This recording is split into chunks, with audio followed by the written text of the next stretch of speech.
P&G's strategic position weakens. With revenues of $85 billion and business in over 180 countries, Procter and Gamble is a global leader in consumer goods. Some of its category-defining brands include Ivory Soap, Tide Detergent, Crest Toothpaste, Lamb's Pet Food, and Pampers Diapers. Among its many offerings, P&G has 22 consumer brands in its lineup that each achieve over $1 billion in annual sales. P&G's iconic brands are a result of clearly formulated and effectively implemented business strategy. The company pursues a differentiation strategy and attempts to create higher perceived value for its customers than its competitors by delivering products with unique features and attributes. Creating higher perceived value generally goes along with higher product costs due to greater R&D and promotion expenses. Among other things, successful differentiators, however, are able to command a premium price for their products. Despite its prominent market position, Procter & Gamble experiences barriers based on organizational weaknesses. In this element of the SWOT analysis, internal strategic factors that limit business improvement are identified. These factors create difficulties in implementing Procter & Gamble strategies. For example, the company encounters challenges in enhancing its competitive advantage because of weaknesses in internal processes. One of Procter & Gamble's main weaknesses is the imitable nature of its products. This weakness is typical in the consumer goods market, where products from different companies have considerable similarities. Having imitable products is a weakness because it makes Procter & Gamble susceptible to imitation, which could reduce market share. Limited online presence is another weakness of the company. Retail companies and manufacturers are continuously increasing their online operations. For example, many small and large consumer goods firms are using their respective e-commerce websites to sell products online. However, Procter & Gamble's e-commerce website, the P&G Shop, has limited presence that operates mainly in the United States. This condition limits the benefits that the company gets from the global online market. Thus, improving online presence can enhance Procter & Gamble's marketing mix or purpose, while boosting competitive advantage. The limited degree of diversification refers to the company's operations primarily in the consumer goods industry.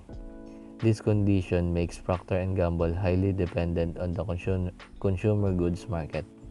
As a result, such limited diversification is a weakness that maximizes the company's exposure to market risk.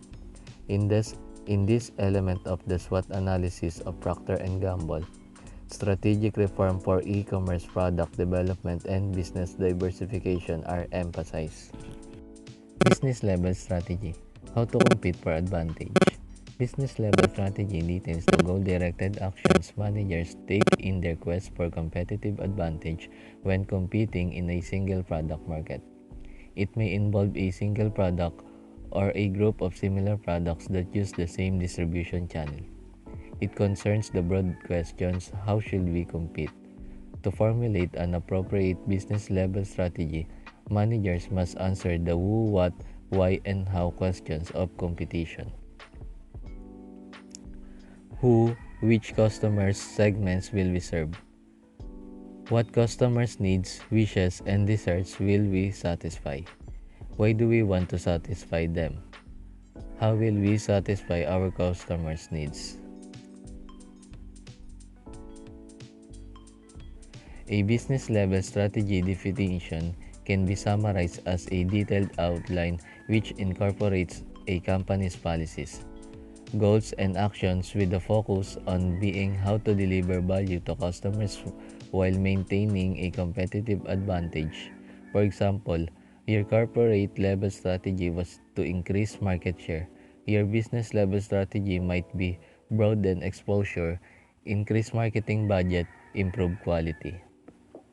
To formulate an effective business strategy, managers need to keep in mind that competitive advantage is determined jointly by industry and firm effects. As shown in Exhibit 6.11, route to competitive advantage is shaped by industry effects, while a second route is determined by firm effects. As discussed in Chapter 3, an industry's profit potential can be assessed using the 5 forces framework plus the availability of complements. Managers need to be certain that the business strategy is aligned with the 5 forces that shape competition. They can evaluate performance differences among clusters of firms in the same industry by conducting a strategic group analysis. The concepts introduced in Chapter 4 are key in understanding firm effects because they allow us to look inside firms and explain why they differ based on their resources, capabilities, and competencies. It is also important to note that industry and firm effects not independent but rather they are interdependent. As shown by the two-pointed arrow connecting industry effects and firm effects, at the firm level, performance is determined by value and cost positions relative to competitors. This is the firm's strategic position. Although P&G was once the global leader in branded consumer products, recently its value position relative to competitors declined because consumers did not value additional incremental features and reformulations as much as they valued lower prices. Moreover, P&G's relative cost position is weaker due to its higher cost structure, thereby reducing its ability to compete on price. As a consequence, P&G's strategic position weakened and it experienced a competitive disadvantage. Strategic position. We noted that competitive advantage is based on the difference between the perceived value a firm is able to create for consumers, captured by how much consumers are willing to pay for a product or service, and the total cost the firm incurs to create the value. The greater the economic value created, the greater the firm's competitive advantage. To answer the business level strategy question of how to compete, managers have two primary competitive levers at their disposal: value and cost. A firm's business level strategy determines its strategic position, its strategic profile based on value creation and cost in a specific product market. A firm attempts to stake out a valuable and unique position that meets customers' needs, while creating as large a gap as possible between the value the firm's product creates and the cost required to produce it. Higher value tends to require higher cost. To achieve a desired strategic position, managers must make strategic trade-off choices between a cost or value position. Managers must address the tension between the value creation and the pressure to keep costs in check so as not to erode the firm's economic value creation and profit margin. A business strategy is more likely to lead to a competitive advantage if it allows firms to either perform similar activities differently or perform different activities than their rivals that result in creating more value or offering similar products or services at lower costs. The strategic position is concerned with the impact on strategy of the external environmental, internal resources and competence, and the expectations and influence of stakeholders. It informs the strategic choices that need to be made and subsequently implemented. Good day everyone, my name is Maren Nalan, your reporter for today. So my topic is all about generic business strategy. There are two fundamentally different of generic business strategy, which is differentiation and cost leadership strategy. But before I discuss the difference between these two strategies, let me tell you why these two strategies are called generic business strategy. It is because it can be used by any organization manufacturing or services, large or small, for profit or non-profit, public or private, in order to increase the firm's chances to gain the competitive strategies. So, let me continue. What differentiation strategy is? It is a business strategy that seeks to create higher value for customers than the value that competitors create by delivering products or services with unique features while keeping a firm's cost structures at the same or similar levels. Differentiation from the word different. It is something unique from what competitors can offer on the market. The main objective of implementing the differentiation strategy is to enhance the competitive advantage. One of example of this strategy is Rolex, because Rolex strategy is concerned about the unique characteristic of its watches. The higher value proposition created from these unique aspects makes it possible for Rolex watches to have a higher prices. On the other hand, the cost leadership strategies, it is the generic business strategy that seek to create the same or similar value for customer by delivering products or services at a lower cost than competitors, enabling the firm to offer lower prices to its customer. So, cost management strategy seek to achieve a higher returns and competitive advantage by offering products or services at the lowest prices in the industry. One of the example of these strategies is Timex. Timex uses lower cost inputs and efficiently produce a wristwatch of an acceptable quality, highlights reliability and accuracy, and prices its timepieces at the low end of the market. These two are examples of differentiation and cost leadership strategy. They compete in different market segments of the wristwatch industry. Both of them can achieve a competitive advantage using diametrically opposed business strategy. It is because both of them have a clear strategic profile. Rather, the idea is to compare Rolex strategic position with the next best differentiator and Timex strategic position with the next best low-cost producer. That's all. Thank you. Good day everyone. My name is Erica Merced. I will discuss to you about different business strategies. Business strategy is a set of competitive moves and actions that a business uses to attract customers, compete successfully, strengthen performance, and achieve organizational goals. Also, a business strategy can help your organization to achieve a competitive advantage in the marketplace. They provide generic way to think about providing value to customers by exploiting your organization's core competencies. For example, if we're planning to buy watches, we always think about what types of watches we prefer. If it's a budget watch or mid-range that perhaps recognizable brand name, or those luxury watches from brands like Rolex. When it comes in buying for ourselves, we have a lot of options and competitions is intense for our money. To get spend our money, watches retailers stand out in the marketplace by differentiation themselves from the competitions.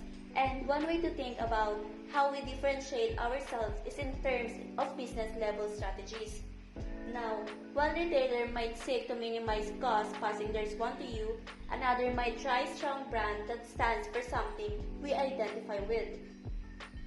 When considering different business strategies, managers also must define the scope of competition. Scope of competition is the size, narrow, or broad of the market in which a firm chooses to compete. When defining our target market, We should start broad and then focus in on the details. How broadly or narrowly we choose to set our market segment depends on a variety of factors. When it comes in broad market, it is typically has the advantage of a larger customer base. Products that do well in a broad market usually appeal to a wide range of users. For example is Logitech. Logitech is a manufacturer of computers such as mouse, keyboards, and headphones. We all know that there's a lot of company that selling computers out there, but Logitech are known for their good quality and affordable prices.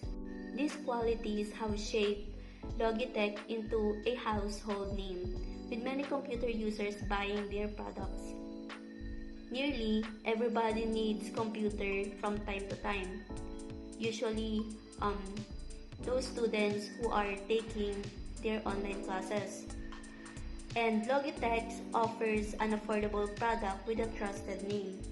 In order to succeed in a broad market niche, we must be able to inform our customers about the product while also keeping your prices competitive and maintaining good relationships with your producers and resellers. Focused cost leadership strategy. These organizations compete on price but also stand out because they focus on serving a niche market. Common mechanism to adopt a focused cost leadership strategy is focus on serving a small group of customers, and also by understanding the needs of your smaller target market, you can uniquely cut costs to serve the needs of market. For example is the manufacturing of PIC pursue a focused cost leadership strategy that offering disposable pens and cigarette lighters at a very low price. In focus differentiation strategy, this strategy is very similar to a differentiation strategy, except that it is focused on a very narrow segment of the market. These firms compete by offering unique features to a specific market segment. Common ways to do that are to select a profitable or most profitable subset of the market, or to focus on areas where competition is weakest, or to focus on areas where product substitution is difficult. Hi, I'm Eloisa Reina Reyes and I will be reporting differentiation strategy.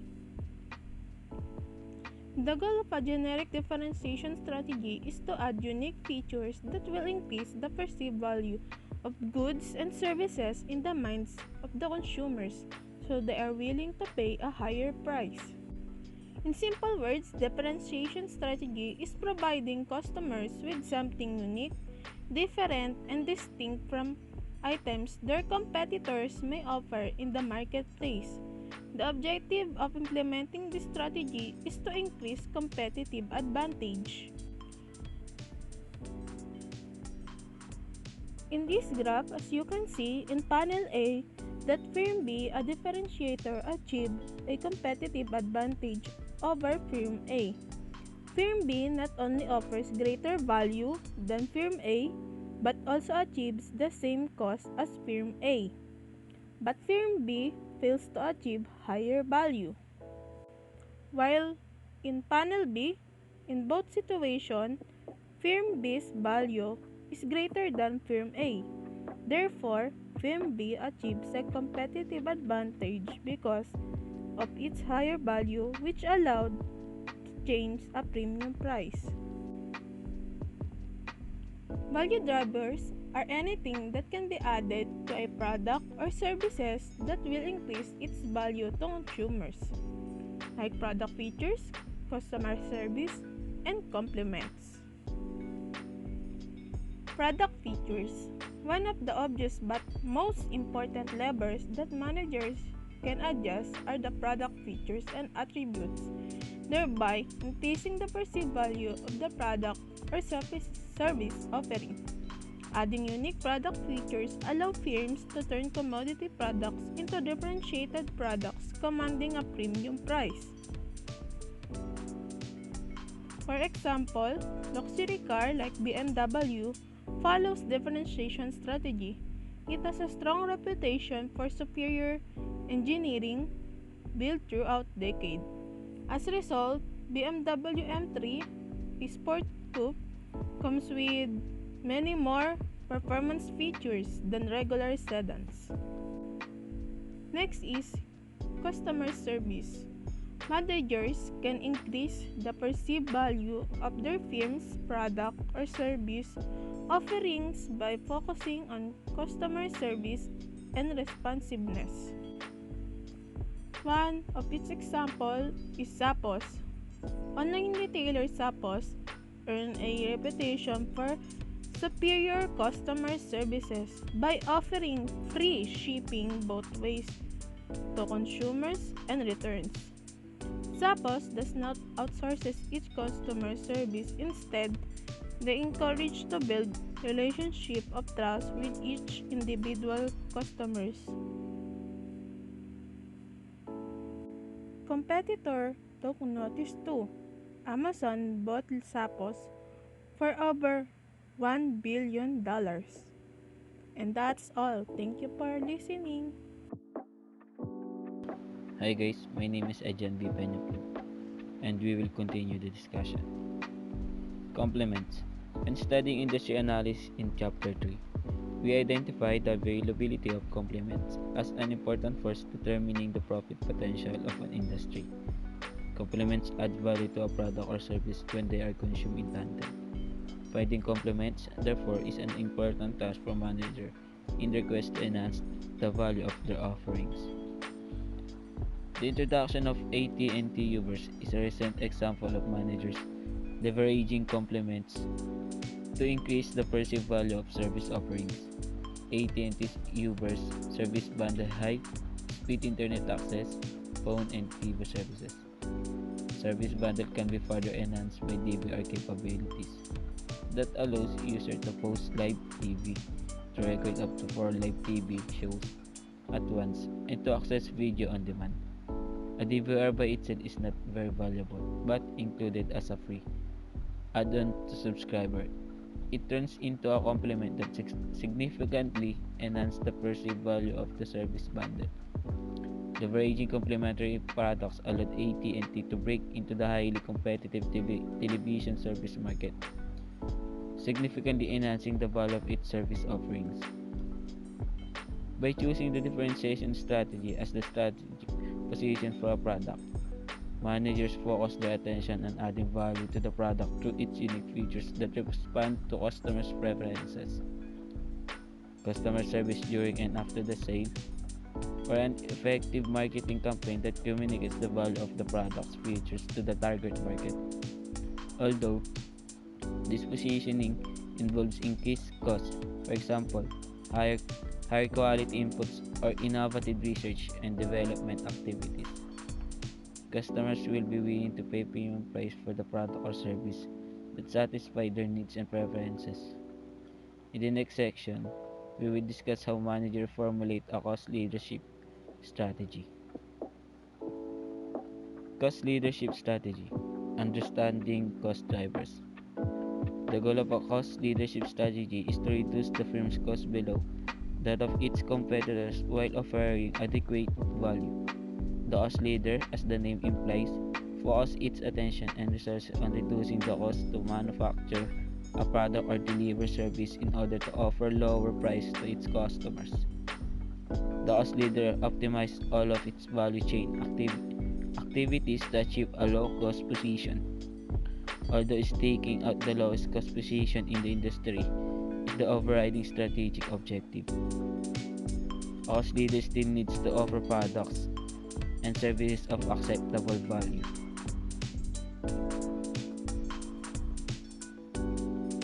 A cost leader can achieve a competitive advantage as long as its economic value created, V minus C, is greater than that of its competitors. Panel A in Exhibit 6.0 shows that Firm B, a cost leader, achieves a competitive advantage over Firm A because Firm B not only has lowest cost than Firm A, but also achieves differentiation parity, meaning it creates the same value as the Firm A. Thus, Firm B economic value creation V minus C B is greater than that of Firm A V minus C A. What if firm B fails to create differentiation parity? Such parity is often hard to achieve because value creation tends to go along with higher costs, and firm B is aimed at lower costs. Firm B can still gain a competitive advantage as long as its economic value creation exceeds that of its competitors. This situation depicted in panel B, exhibit 6.4, even with lower value. No differentiation parity, but lower cost. Firm B economic value creation, V minus C, still greater than firm of A, V minus C. For example, as the low cost leader, Walmart was able to take market share from Kmart, which filed for bankruptcy in 2002. In both situations, in Exhibit 6.0, 6.4, Firm B economic value creation is greater than of Firm A. Firm B achieves a competitive advantage in both cases. Either it can charge prices similar to its competitors and benefit from a greater profit margin per unit, or it can charge lower prices than its competition and gain higher profits from higher volume. Both variations of a cost leadership strategy can result in competitive advantage.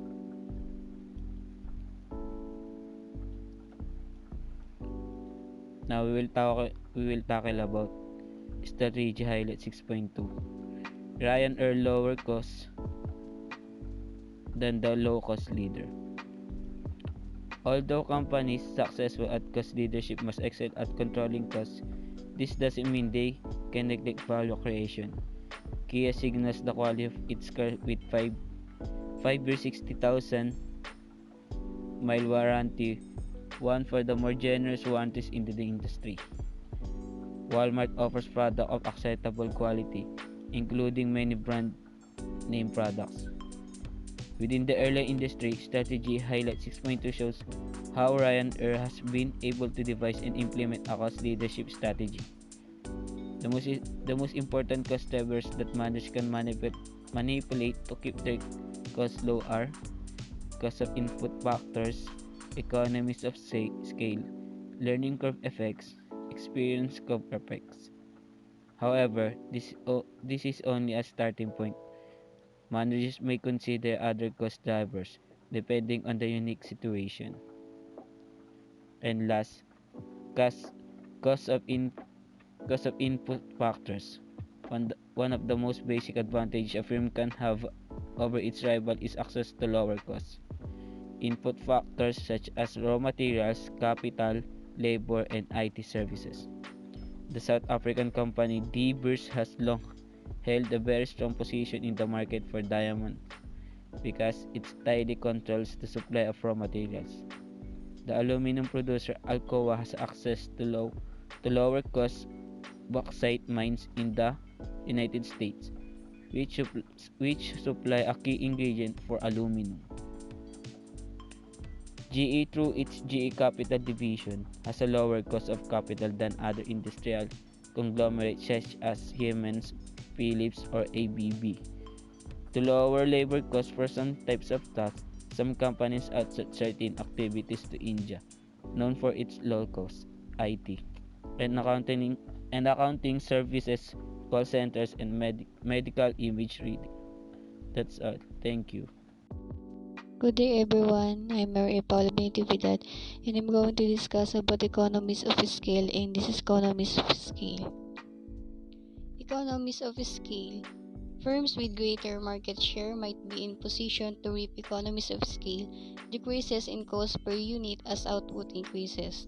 Other mean it is a proportionate saving in cost gained by an increased level of production.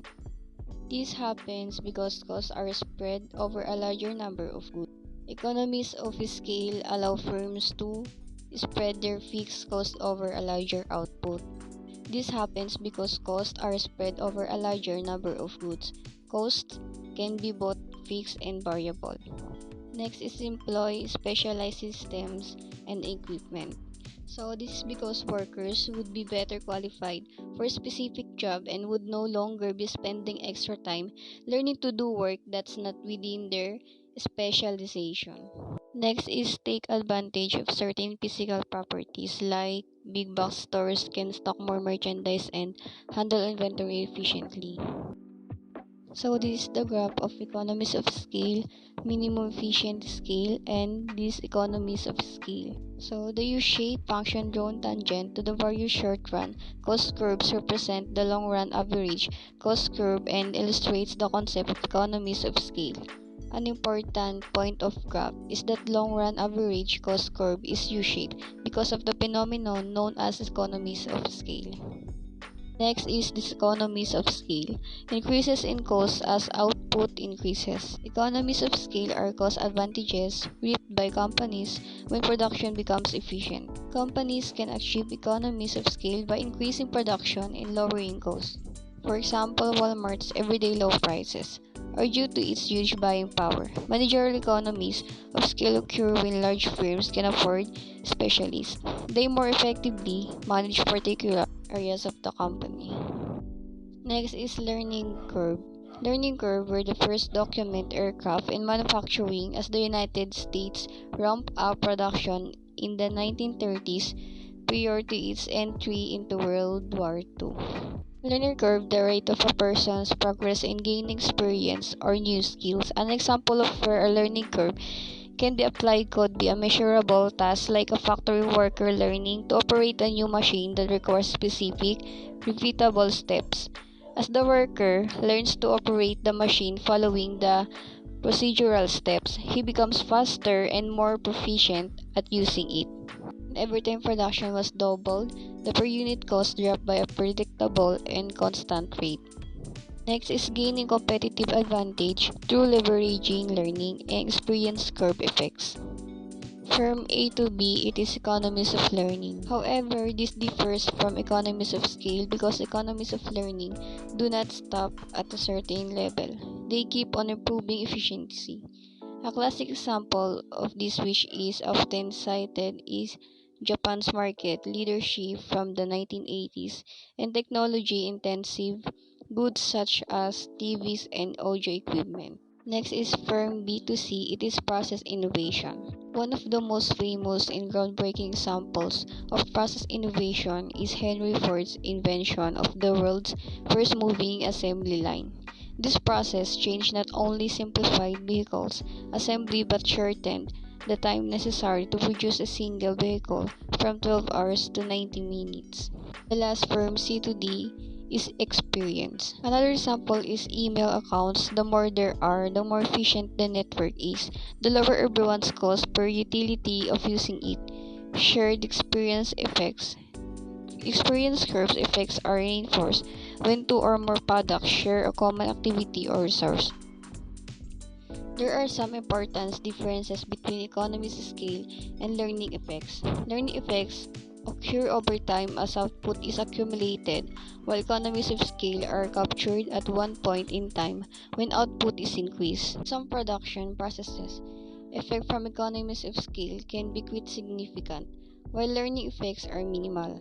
Also, the economies of scale are outcome of long-run production under which the scale of the operation of the firm increases. On the other hand, learning effect is possible both in the short run as well as the long run production. Next is experience curve. The concept of an experience curve attempts to capture both learning effects and process improvements. In this perspective, economies of learning allow movement down a given learning curve based on current production technology. By moving further down a given learning curve than competitors, a firm can gain a competitive advantage. In 1960, management consultants at Boston and Consulting Group observed this concept. It states that the more the experience a firm has in producing a particular product, the lower its cost. The experience curve has important strategic implications. If a firm is able to gain market share over its competitors, it can develop a cost advantage. The more competitors that pursue this strategy, the higher the cost of gaining a given market share and the lower the return on investment. Next is process innovation. A new method or technology to produce an existing product may initiate a new steeper learning curve. Innovation is defined as the process of making an idea or invention into a good or service that creates value and or for which customers will pay. There are many different types of examples of innovation, such as social innovation, incremental innovation, and open innovation, among others. And it also increases your chances to react to changes and discover new opportunities. It can also help foster competitive advantage as it allows you to build better products and services for your customers.